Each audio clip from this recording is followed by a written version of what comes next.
YouTube into Hopin momentarily.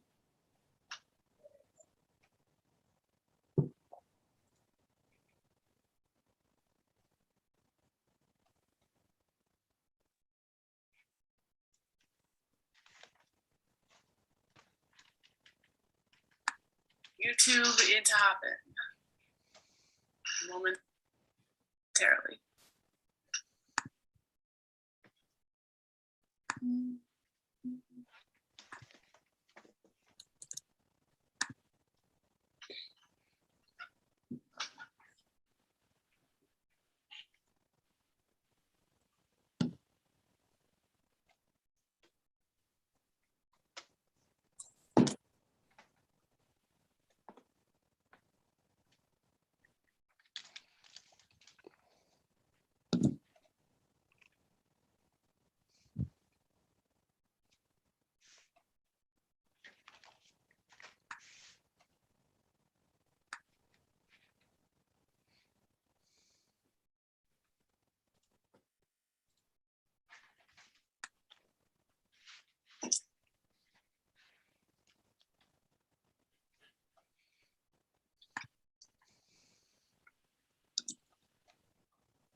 Yes, we can hear you, Shane. Yes. We'll be getting started in about 4 minutes. We are now live in the webinar and live on Hopin.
Good morning, everyone.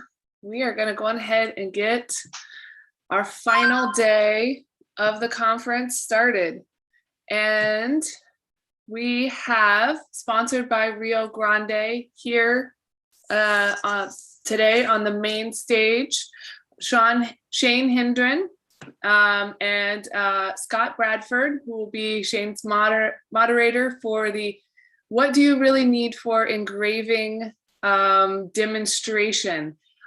Reminder, please feel free to put all of your questions into either the Zoom or the Hop-In chat. We will be feeding those in and getting all of your Dyer engraving questions answered over the course of the next hour. Thank you, Shane, for being here. I know we are going to be thoroughly enjoying all of the expertise you have to share. So thank you.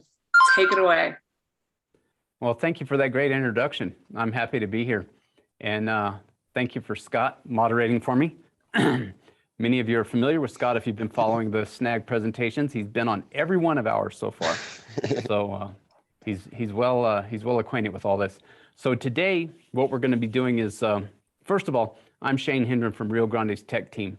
I'm one of 7 guys on the tech team, and one of my expertise is engraving. So what we're going to be doing today is we're going to be going over the fundamentals of engraving, basically. And to start that off with, what we're going to do is we're going to show you a video, which is a great overview of everything that you'll need to start engraving. And then after the video, I'll elaborate on some things and talk about some things that aren't covered in the video. And as Kat said before, if you have any questions, please submit them as quickly as possible, and we'll try to get them all answered. Thank you for joining us. Now enjoy the video.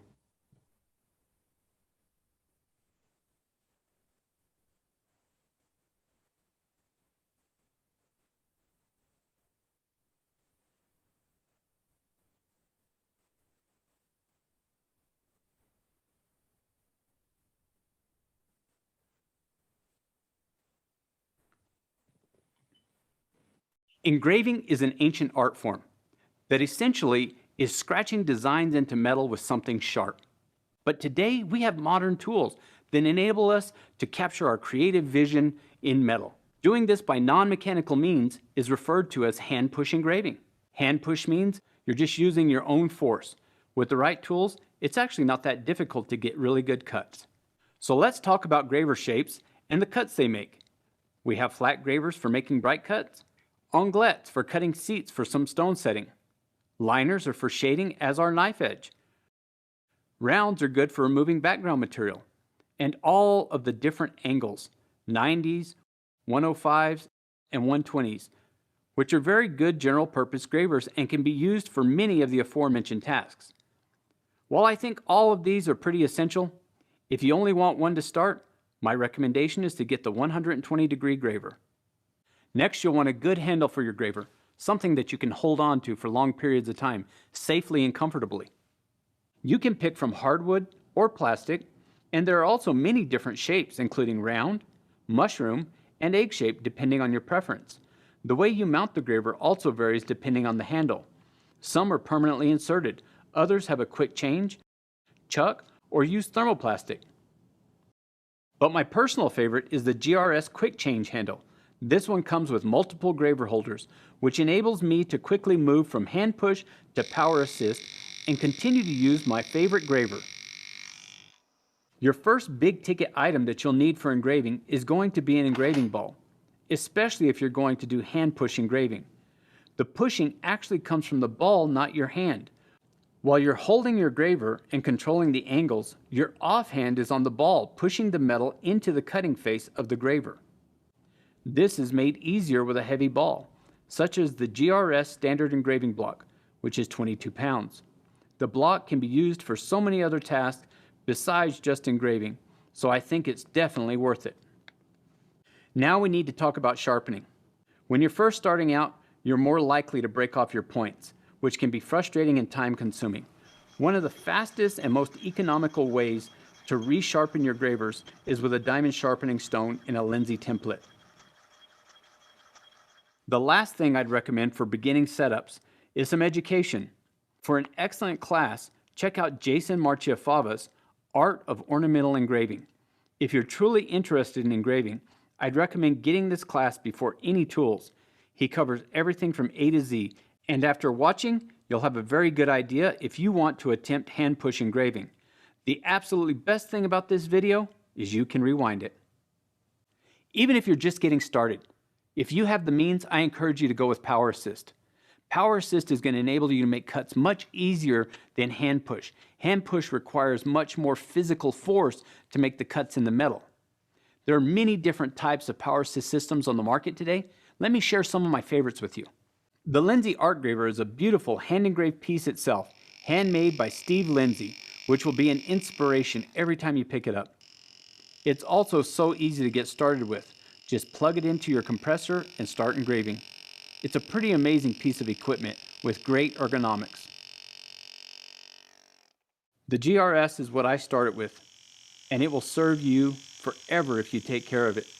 GRS has always continued to innovate, which is why they're the industry leader when it comes to Power Assist engraving tools.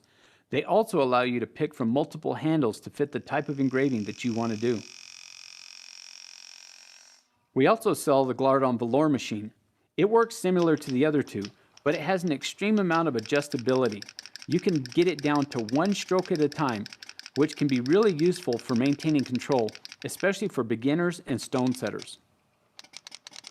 If you're doing Power Assist engraving, then you'll probably also want to get a power sharpener, as it just makes it faster and more precise. My sharpener of choice is the GRS Variable Speed Sharpening Hone, combined with the Apex sharpening system. This allows you to repeatedly get the same angles you need every time. What I use to maintain my gravers in between honing are these diamond wheels. At this point, you need an engraving block, because one of the greatest challenges of engraving is holding on to the item that you want to cut. If it's flat and square like this, fits right in the engraving block. But if it's not, then it's an even greater challenge to hold on to. I have found some amazing things that are going to help you hold the items that you want to engrave. Jet Set or Thermalock are thermoplastics. All you do is heat them up and insert your piece into them. When it cools down, it holds onto your piece without scratching it or marring. This can adapt to any piece you have, and in my mind is a must-have for engraving. As you grow in skill, you'll start to understand the need for specialty gravers, like curved ring gravers for engraving the inside of curved surfaces. You might also find it necessary to create your own shapes for doing specific work. So we sell GRS blanks in Glen Steel and CMAX so you can do that. The last thing I'll talk about is a real game changer, and that's a microscope. I recommend the Leica A60 because it gives you more working area under the microscope, and you can see more of your work's surface. When you start using a microscope, you'll be able to see much more detail and get much better cuts. Your engraving skills will improve more quickly.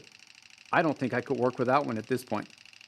So those are all the tools that you'll need to get started engraving, whether it's hand push or power assist. The choice is yours.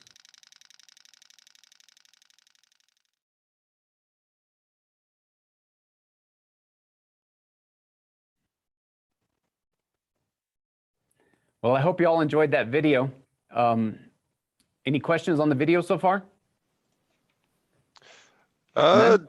Not yet. I do have a quick question. So as far as power assist, so what other things can you do with it? Like, would it be good for something like texturing or things like that if you're trying to create a unique texture in your metal, or can you use it for other things? Yeah, absolutely, Scott. You can, the power assist is great for not just texturing, but you can use it for stone setting, hammer setting, all those kinds of things. If you look right here, we mount our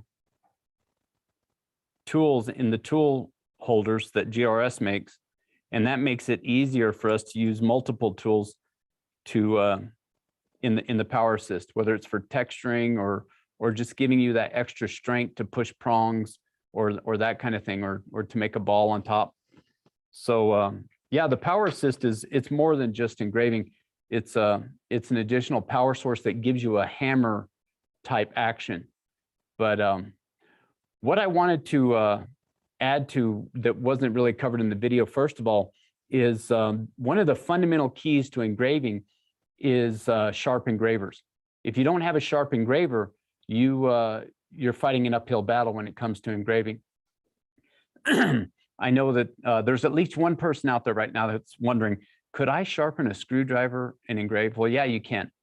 You absolutely can. And we all know somebody who has. But the key is making sure that it's sharp. So Jaron, go with me up here. What I want to show you is we sell a couple of different type of excuse me, of templates that Lindsay sells, that makes, and this is for a 116, and you combine that with this diamond sharpening pad, and you can see just by sliding it on there, all these angles are built into this plexiglass. So all the angles you need to sharpen your graver and make it the exact geometry you need is captured within this. And as long as you attach it correctly every time, you'll get the same sharpness over and over. Another sharpener that we sell that you can use by hand is this Crocker engraver. Now, a lot of people are confused by this Crocker engraver because it doesn't have any numbers or anything. So you have to set it yourself to the angles you want to set it, that you want it to be at. But with all these different adjustments, you can get any angle you want, and you can sharpen your engravers with this Crocker engraver on a sharpening stone or one of these diamond sharpening beds like this. The absolute simplest way is to just do it by hand. So we sell these diamond, excuse me, these diamond pads. They're impregnated with diamond. One is coarser and one is finer. And you can, by rubbing your engraver on there, you can shape it and you can make it finer. And then if what you're wanting to do is get a higher polish or a finer polish on the face, what I use is a leather strop. And the white stuff you see on here is a diamond powder. And what that does is that enables us to get a good fine point on there. Let me show you on this camera how fine a point that you got. So you can see on this graver how we sharpened it. And we got a good fine point, even with just the basic diamond sharpener and the leather strop with the diamond powder. So that's one of the most fundamental things about engraving is your engraving is going to be a direct reflection of the tools that you're using to do the engraving. So if your tools aren't sharp, you're not going to get good results, and it'll be frustrating as well. Now, when you're first getting started, you're going to break a lot of points, and you're gonna have to sharpen quite often, and that's the reason why I recommend the sharpening systems that I did, the one in the video as well as these. But the other thing about engraving is a lot of times it's a lot easier to learn if you have examples to look at. So I don't know if you can, how well you can see this, but this is an example of a casting of engraving done by another engraver, and he makes these plastic castings and you can buy them. And what it does is when you look at this, you have the ability to see every line that he cut. This was cast directly from a metal plate that he engraved. And so as a student, what I'm able to do is I'm able to look at this and mimic it, copy it, and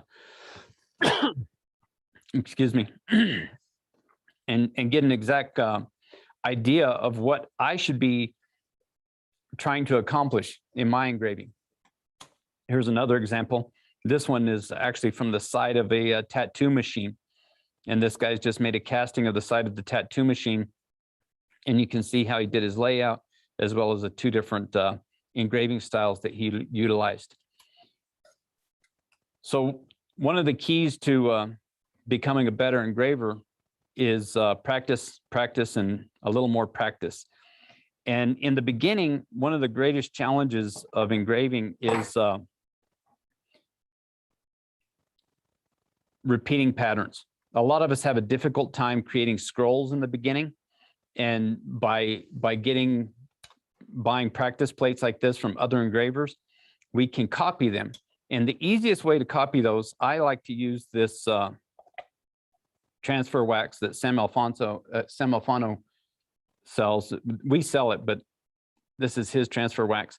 And this, in my opinion, is probably one of the simplest and easiest ways. What I'll do is I'll take some of this wax and I'll rub it into something that I want to copy. Get quite a bit in there because we want to fill up all those voids. So we get that. And we'll take a piece of paper. You want to use a piece of paper because it's flat, because what we want to do is we want to remove the wax from the top surface, but leave it in the lower surfaces. Because what we'll do now is we'll get us a piece of Scotch tape. And you want to get a bigger piece than you need because you don't want your fingerprints to be captured. You just want the thing that the engraving. So it's going to take two pieces to get all that. So we'll rub that down like that. And then I'll take something like this and burnish it. I want to rub this tape on. And what we're trying to do is we're trying to get all of these different lines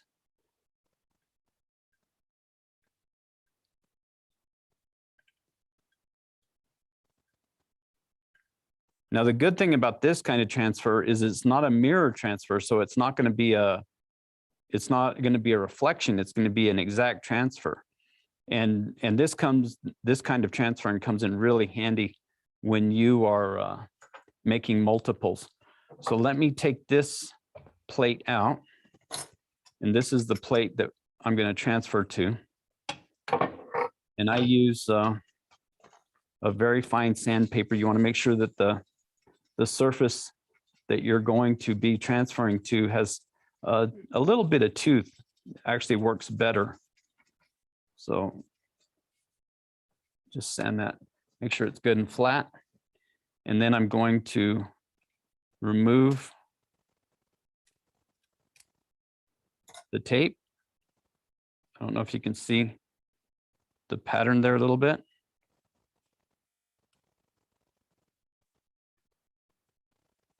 We'll just put that down as close as we can to the center. So get that down like so. Now, I would prefer a microscope, so I'm going to rub that down like that. And then we'll pull the tape off.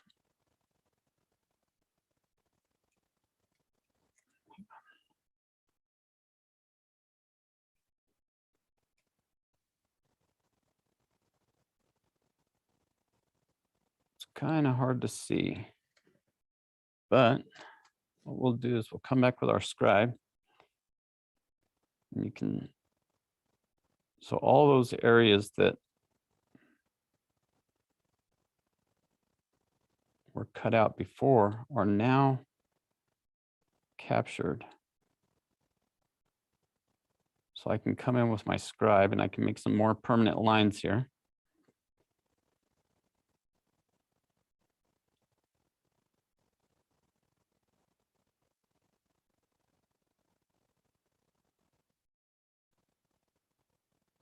And for the sake of time, I'm not gonna get overly concerned with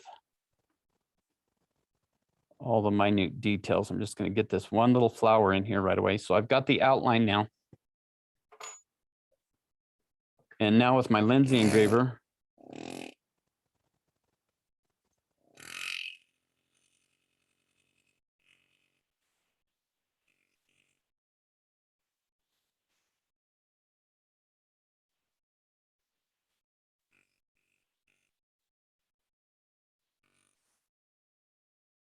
cut that initial center of that flower out. I'll do an example of what Scott was talking about or asking about, which was the texturing. So with this Lindsay comes with these collars right here. And what this collar does is it gives me the ability to put that collar onto my GRS tool holder, like so. And then I can use those GRS tools in my Lindsay handpiece.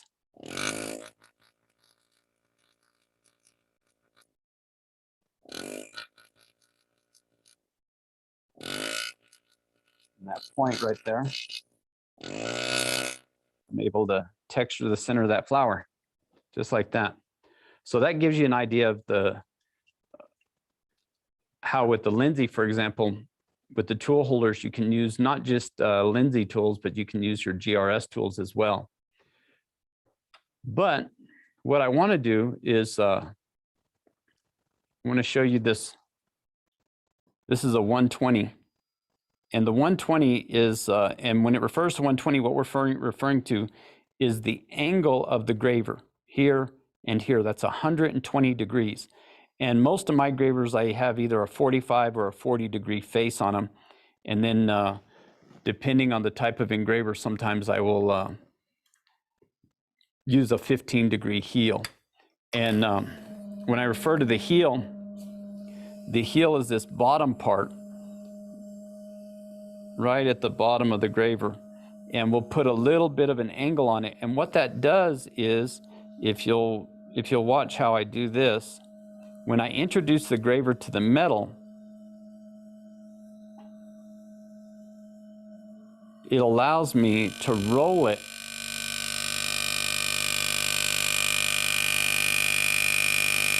so that I can slide it along there. And this is one of the things I like about the 120.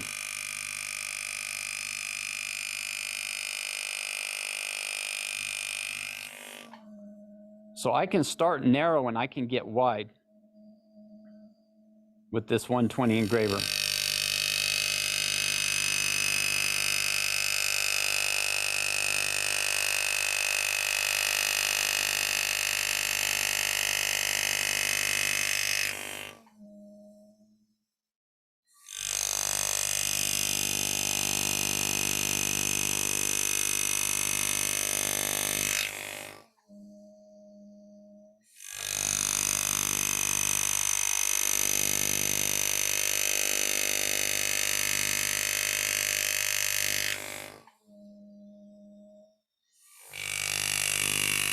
So notice how I'm turning the metal into the tool.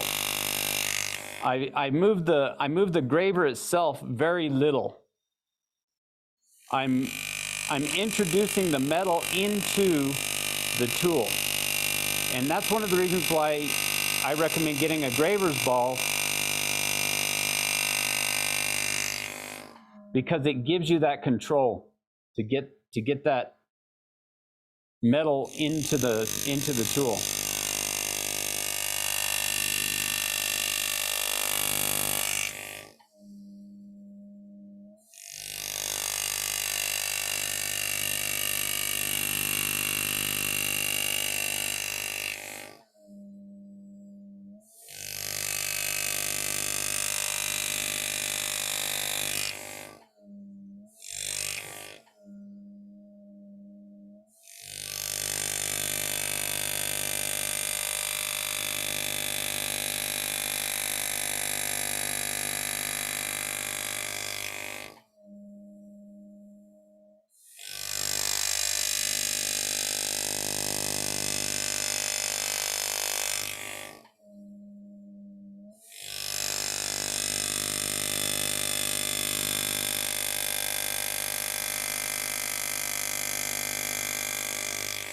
So the graver that I'm using is a carbide graver from GSR, and I'm using my GSR Graver Mach AT right now as well with a 901 handpiece. So as you can see, I've cut all of the outsides of these petals on this flower with this 120. The thing I like about the 120, and the reason why I recommend it to so many people, is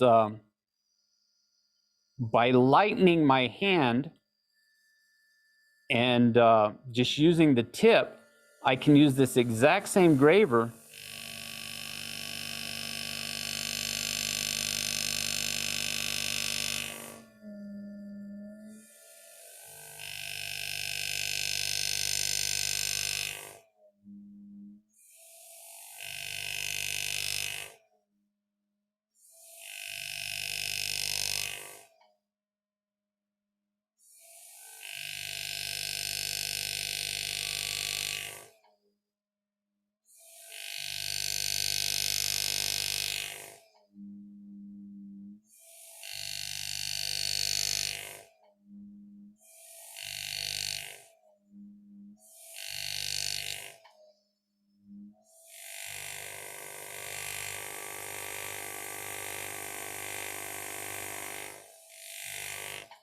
I can use the exact same graver to cut those very fine shade lines. So I was able to cut the wide lines, and I'm able to cut the shade lines. And like on this leaf, for example, right here, I can put a little cap cut on this to give it some more dimension. And that's all with the 120 engraver. So going back to my statement that I made earlier about, can I sharpen a screwdriver and engrave with it? Well, absolutely. I have two examples right here of gravers that have been made from old burrs.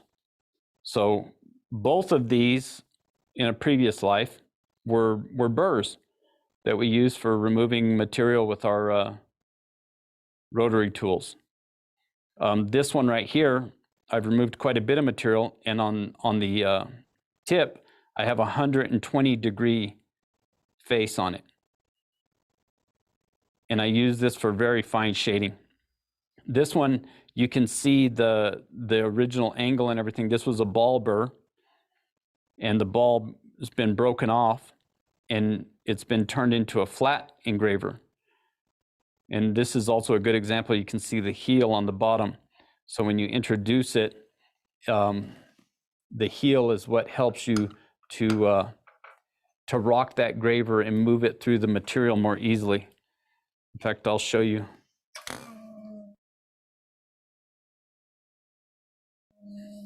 Let me show you real quick how to use this, or the fact that this handmade graver works.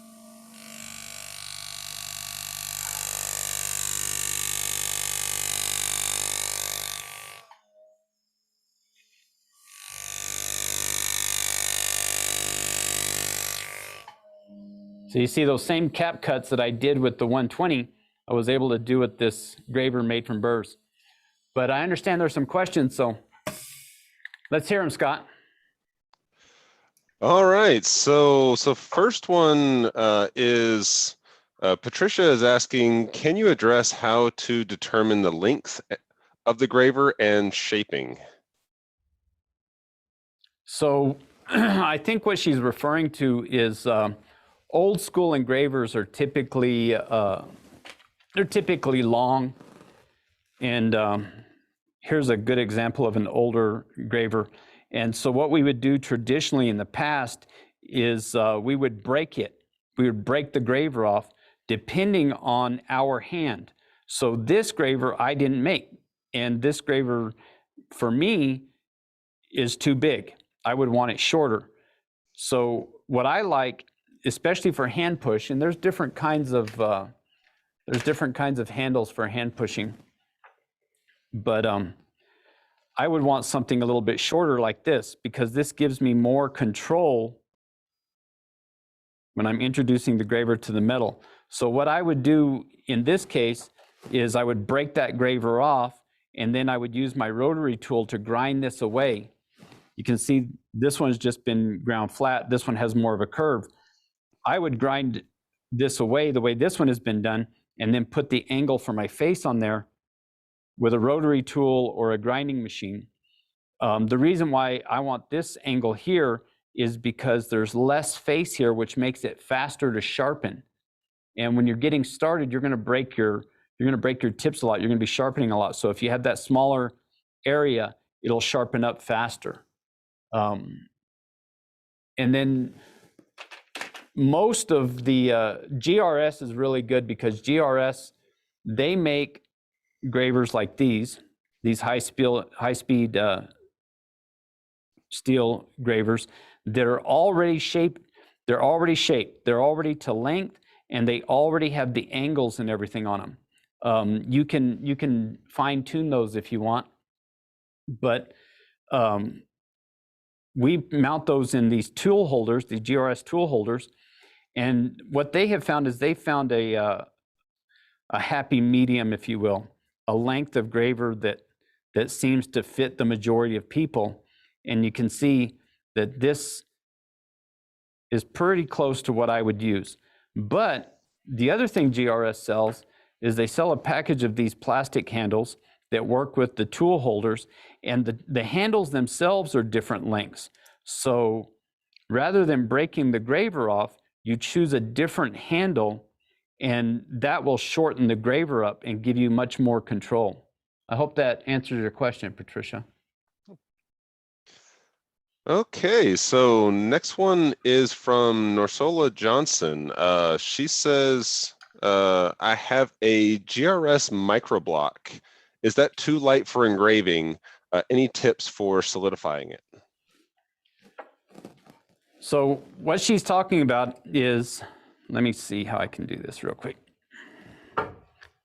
So this is a microblock. So it's a little block. There's two of them. There's the microblock and there's the microblock XL. One's like 4 pounds and one is 7, I believe. And they're fantastic tools for what they're designed for. And what they're designed for primarily is what I'm doing here. Holding rings, small things like that, stone setting. And I engraved this ring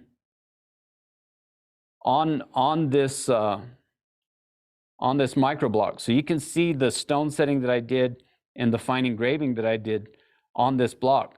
So really it depends on the scale of the work that you want to engrave. Of course, if you want to do large items, you're better off with a larger engraving block. The other thing is you can use that microblock to engrave, but it's going to require, if you're hand pushing, now keep in mind I'm referring to hand pushing right now, it's going to be harder to do it. And the reason it's going to be harder is because it's going to require more force from your hand to move the ball. Now the thing about these larger graving balls is the one I'm using here is 22, I think 31 or 33 pounds. And I'll show you on this, I'll show you an example here. So I'm hand pushing right here. And the weight of the ball gives me stability so that I can get that good fine line that you see. I'm turning the ball into my tool, but with hand push, you still have to do a certain amount of pushing, although it shouldn't require very much. But the weight of the ball gives you much more stability and makes it easier. So the long and short of it is, yes, you can use the micro ball, but you're going to be limited in the size of things that you're able to engrave. And for hand push, I would warn you that it's going to require a great deal more physical force on your part. But you can see right now, this is all hand push engraving that I'm doing. This is not power assist. And the ball really does provide you a great deal of, the heavier the ball is, the more stability you have and the greater control you get. But there you go. Anything else, Scott? Yeah, we've got another one from our good friend Victoria Lansford. She's saying, I struggle with how much to cut down the gravers so they're not too long for me to hold in the GRS handpiece. Is there a guideline for how long the graver should stick out from my hand as I cut? So far as I know, there's not a guideline. Gravers are, you know, everybody has their own. Engraving is a very, how do I say this? It's an interesting art form. There's a lot of rules, but they only apply if you want to use them. It's like a lot of other things. I like to think of graving like drawing, and really what you're doing is you're creating lines in metal, and the greater your vocabulary, the greater number of lines you're able to create, the more complex the patterns and designs you can make. So when it comes to the length of the graver, for me at least, like this one is a little bit short, but shorter is sometimes better than longer, because you can see when I'm hand pushing, I only want 1/4 to 1/8 of an inch of that graver sticking out. So what I encourage people to do is your graver is going to get shorter over time, hopefully not too quickly. So like you have these two gravers. Oh, and here's another thing to keep in mind. So you see this ball is smaller than this ball. And then I have another graver handle here that's mushroom shaped. And then this GRS one is also mushroom shaped. And this one is kind of a combination mushroom round. That's going to affect you as well. So this bigger ball for me is not as comfortable as this smaller ball. And because of the shape of this GRS ball graver handle, I like the way it fits better. And what you'll notice is even on my homemade gravers, the ones that I've made from burrs, I've shortened them up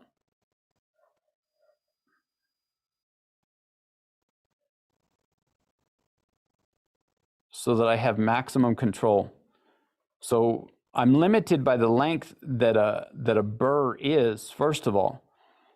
But in my case, I'd prefer shorter over longer. I hope that helps. So I actually have another question, Shane. So Sure. I've seen some engravers that actually hold their engraver with their thumb on the end as they're engraving, and then some that are actually pushing down with their index finger. Is there a is there a right or wrong way there, or is it just personal preference? Depends on how many times you broke your hand. Because as you know, Scott, I've broke my hand, and over time I've changed. So I'll tell you one thing. Let me give you an example of this. So hand push engraving, you are limited by your strength, and you're also limited by the range that you're able to control the graver going into the metal. So what I'm trying to do here is I'm trying to make a swirl. I'm hand push engraving. I'm trying to make a swirl here as an example. Now this all occurred because I turned the ball into the tool. Now two things are affecting the size of that. Now I'm able to build off of this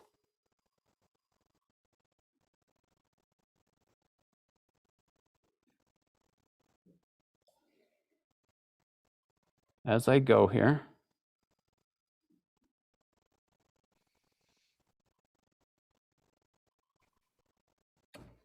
Oh, perfect example. See how that graver ran? So it's all about that control and everything. Now, I'm going to use this Lindsay, and I'm going to do a very similar thing, but because I'm using power assist,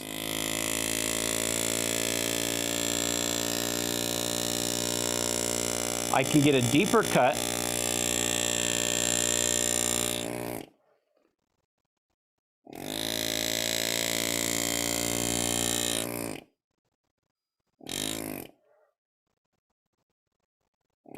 And I have more control. See there? Because the power assist, what it does is it focuses the energy on the tip of the graver. So that graver, that engraving right there it's cleaner, it's deeper, and it's more controlled. And you asked about holding it. I don't know if Jaron can show you this. Jaron, can you get this in the picture? I want to show. I'm holding this graver with 3 fingers. And by moving the ball, I change the direction of the end of the graver.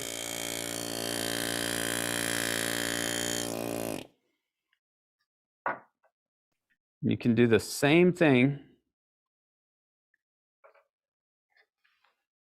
with the GRS.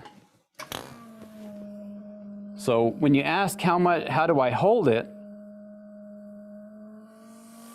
I mean, really, there's no technically right or wrong.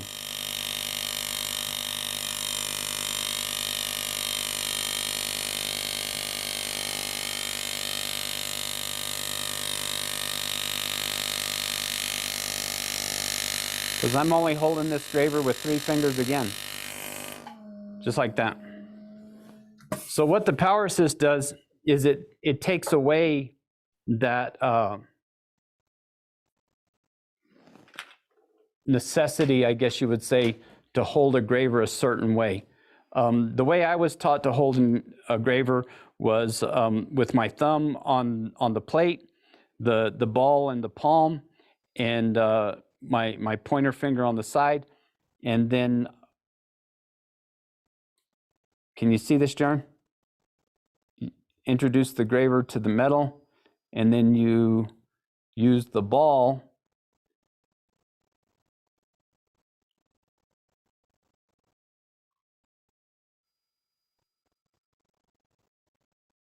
to push into the end of the tool.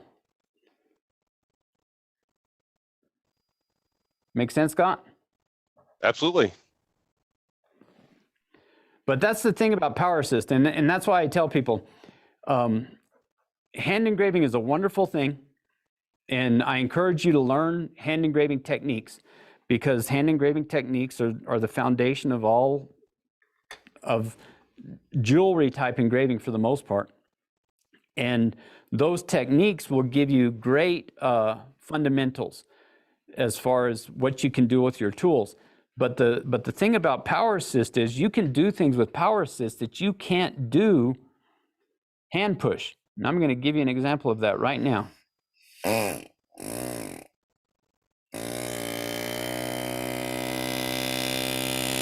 So with power assist,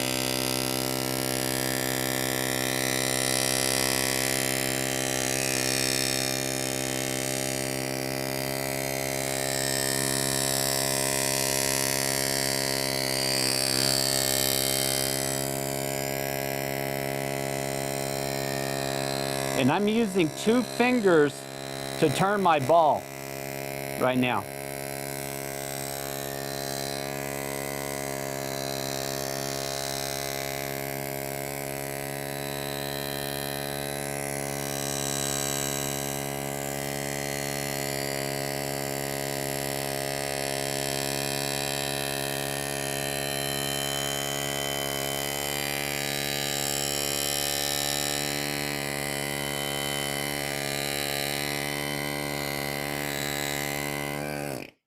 That was one continuous line. I don't know if you can see that, how well you can see that. Virtually, you can't do that one continuous line by hand pushing. That is the greatest advantage of Power Assist. You can make long, continuous, even cuts with a Power Assist system that you can't do with hand engraving. And so the way I look at that is that gives me greater flexibility. It gives me, it really helps me to just be creative. The tool expands my creative capabilities and gives me more things that I'm able to do. But what I'll tell you is, what I just did, I couldn't do that 30 years ago when I started engraving, even with Power Assist, because what a lot of people run into with engraving is you see a lot of engraving and it looks easy, and it really is easy once you've got the fundamentals down and once you understand what kind of cuts different engravers will make and that kind of thing. But the thing that makes a good engraver is hours and hours and hours sitting here actually engraving. It really becomes about muscle memory. Over time, you do so many cuts, you figure out what works and what doesn't work, and it becomes something that you can do repetitively because you've developed that muscle memory. And the only way you get that is over time. It just takes a lot of time at the bench, at the ball, doing it over and over and over. Any more questions, Scott? Nope, that's pretty much it. You're blowing everyone away with those cuts in the comment section. And I think if we have another takeaway is that never throw away old burrs. They are useful for all sorts of things. Oh yeah, never throw away old burrs or drill bits. But one other thing I want to touch on is I've only been using a microscope full-time for 2 years now. And honestly, I don't know how I ever engraved without one before, because the other half of engraving, next to sharpening and knowing what you can do with your tools, is being able to see your work. I don't know, Jaron, you want to... When you guys saw me come on screen, you see I always wear an optivisor because most jewelers I know we don't see very well up close. But there's a number of different things you can use, these optivisors, these magnifiers, that you need to use some sort of enhancement for your eyes. At the very least, you need a loupe. Because if you want to get better as an engraver, you need to be able to see what you're doing, what your cuts look like. And one thing that I've come to understand is being able to see something up close. If it looks good up close, then it's really going to look good to the naked eye. So that's another thing that I want you guys to take away from this is, you want to have good, sharp tools, but you also want to be able to see what you're doing. And where are we at on time? Oh, good, awesome. So what I want to show you is a few more things here real quick. I want to show you an example of what is one of my favorite cuts. And this hand push cut. And this is called wriggling. But this is one of the simplest things you can do. You can take a flat engraver, and all you do is by rocking it side to side and walking it across the metal,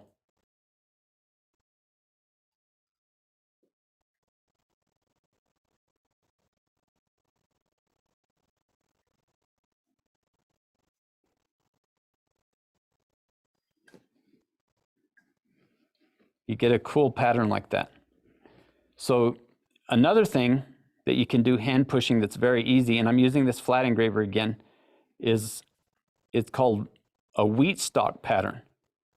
And you're using the corner of the engraver to cut these little, let me create a stem here first.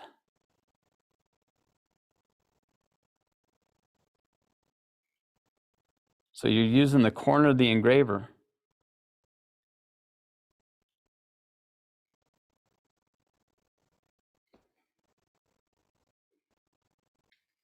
cut these little leaves.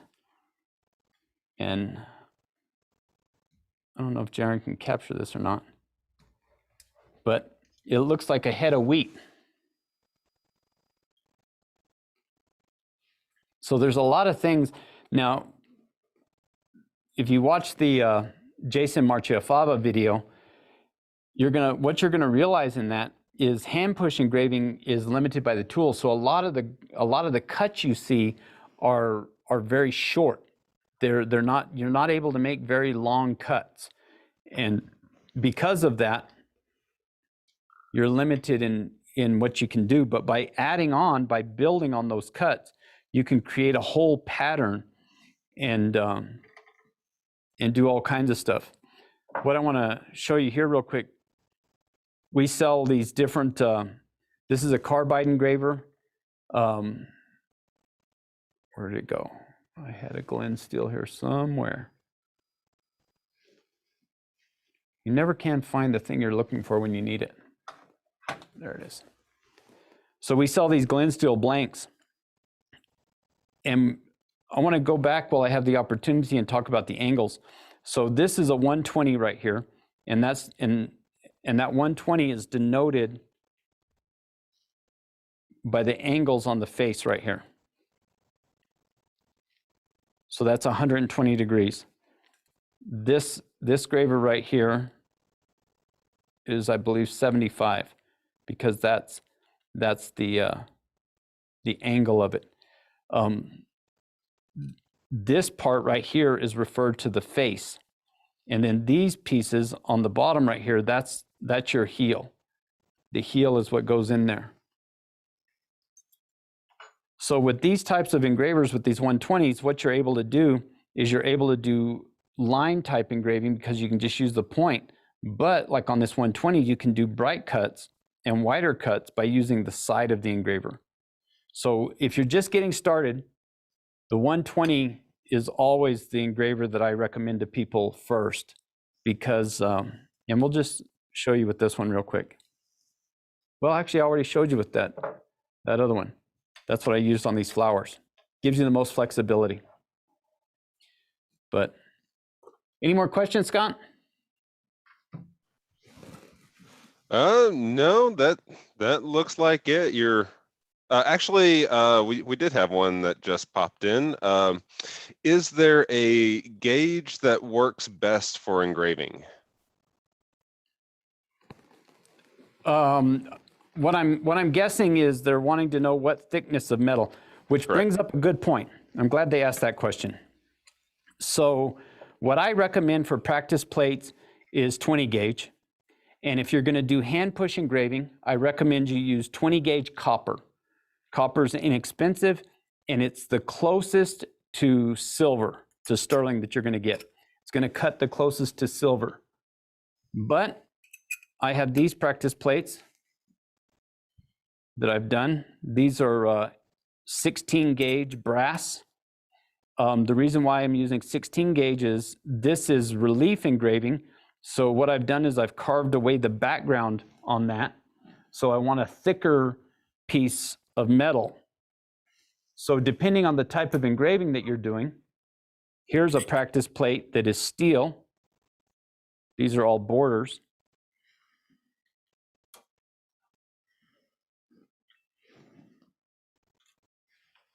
And then here's some more copper plates. And these are interesting. They bring up a whole nother point. These copper plates in particular. So to answer specifically, these are 20 gauge as well.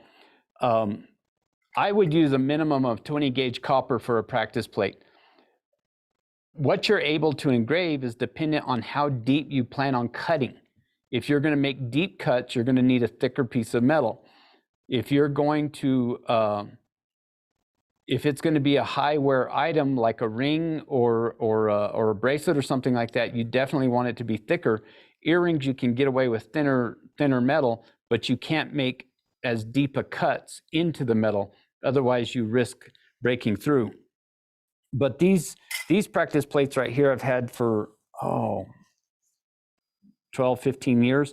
These came out of a class I took with Dave Alderson, and on these plates are my engraving and his engraving combined. And over time, what I've done is I've used these to take the wax impressions and transfer them, do the transfers and everything. One of the easiest ways to learn, in my opinion, is to copy other people.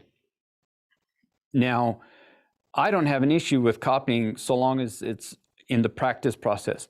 But when it comes time to introduce it to your own work, it needs to become your own thing. The designs and the patterns need to change so that they become your own. As engravers, as I explained before, engraving is a lot like drawing, and you're developing patterns and a vocabulary of lines. And we all have our own idiosyncrasies and nuances, and those become our identifiers. Other engravers over time can look at work and they can say, oh, that's so-and-so style, or that's this other person's style. And so when you do start doing engraving that you're introducing to the marketplace, I warn you not to directly copy another person's work, because other engravers will recognize that, and they'll say, oh, well, you're copying so-and-so. And it's fine in the beginning stages, that's the fastest way to learn, just mimic the best and try to do that. But at some point you got to begin to develop your own vocabulary and your own style, if you will. But all of these practice things, I mean, I to this day, I still reach out to other engravers and I buy their castings, or I ask them to send me, I'll buy plates from them that they've engraved, because I want to study their lines and how they've made their cuts and everything. And you can't see that very easily on the internet or in a printed page. You can't see that in an actual plate. You can see the angle they went in, and you can see how they rolled the graver, or where they popped it out, or how they popped it out, different things like that. And the only way to do that is by looking at a casting or an actual plate that's been cut.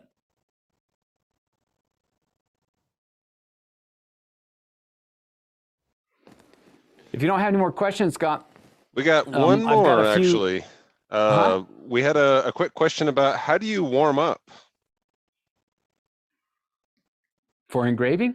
Right. Well, I usually have a cup of tea. But Earl Grey? You know it. That's right. No, I know what they're talking about. I don't know if Jaron can show this, but I've broken my hands before, and I've broken these fingers and everything. So over time, yeah, I don't necessarily go through a warm-up per se, but I will say this: take breaks, because when you go for hours and hours holding a graver, and I've done it, sitting at a bench, it's hard on your body, and over time it can wear on you. But yeah, other than having a cup of tea and just getting everything laid out, that's pretty much my warm-up. Thankfully, I'm still young enough that I don't require a lot of preparation in that way. But I've got a few examples of work that I've done here, different things I've engraved, and you can see all these different styles, as well as stone setting and everything. All of this was done. All of these things were done with GRS equipment.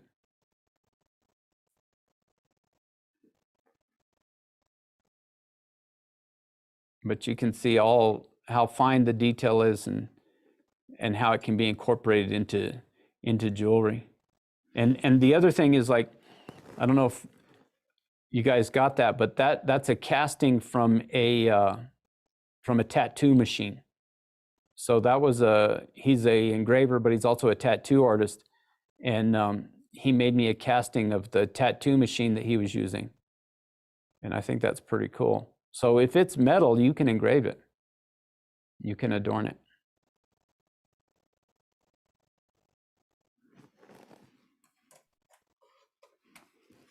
But anyhow, I don't want to end up running over, so I want to take this opportunity to thank my teammates, first of all.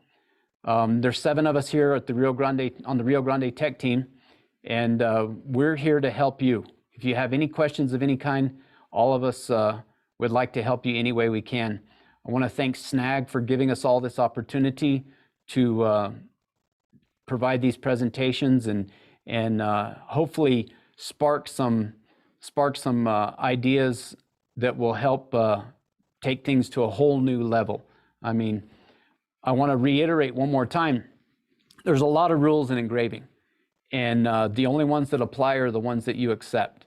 I love to see people that think outside of the box and do things that are different and challenge the status quo and the norms. Engraving has a long history, and it's a fantastic art form, but it doesn't have to be that old staunch stuff. It can be cool and groovy, and there's a lot of people out there that are doing cool, groovy stuff, and I like to see that. But I also want to thank Jaron here at Rio Grande. Jaron is the man behind the scenes that's been bringing all this to you video and sound wise. He puts all that stuff together, and I really appreciate it. Laura, who's also on our team, who has been juggling the chainsaws and the hatchets while riding a unicycle to get everything figured out and everything. She's done a fantastic job. I want to thank Scott for moderating and also doing a presentation. I want to commend John Sarton, my teammate, on his presentations as well. Those were fantastic. And I hope everybody at SNAG has gleaned a great deal of knowledge out of these presentations. I've watched as many of them as I could, and they were very informative, and I look forward to doing many more in the future. So unless you have any more questions, I'm going to turn it over to Scott. That's everything. Shane, it's always a pleasure to watch you work. Well, thank you. Thank you both. And yes, thank you to Laura and Jaron behind the scenes. And yes, everybody at Rio Grande, you guys really brought powerhouse of technical knowledge to this conference. And we all, as spectators and purchasers, are thoroughly enjoying everything that you've shared. And I have another Rio Grande list that I need to start working on. So thank you. Thank you. Yeah. And everybody who is in Hopin, we are continuing with some demonstrations going on in the expo area. And this actually concludes the last of our main stage presentations for the conference. I would just like to reiterate my deepest thanks to everybody that has taken part in the conference. If you've been able to go through the comment section of the main stage, there has been so much love and appreciation and deep, thoughtful comments, questions, challenges to what we have done before at SNAG, and looking forward to how we can do better in the future. I think that this is setting us off into a post-pandemic on the right foot, I hope. And I really look forward to seeing all of you, hopefully in 2022 at an in-person conference.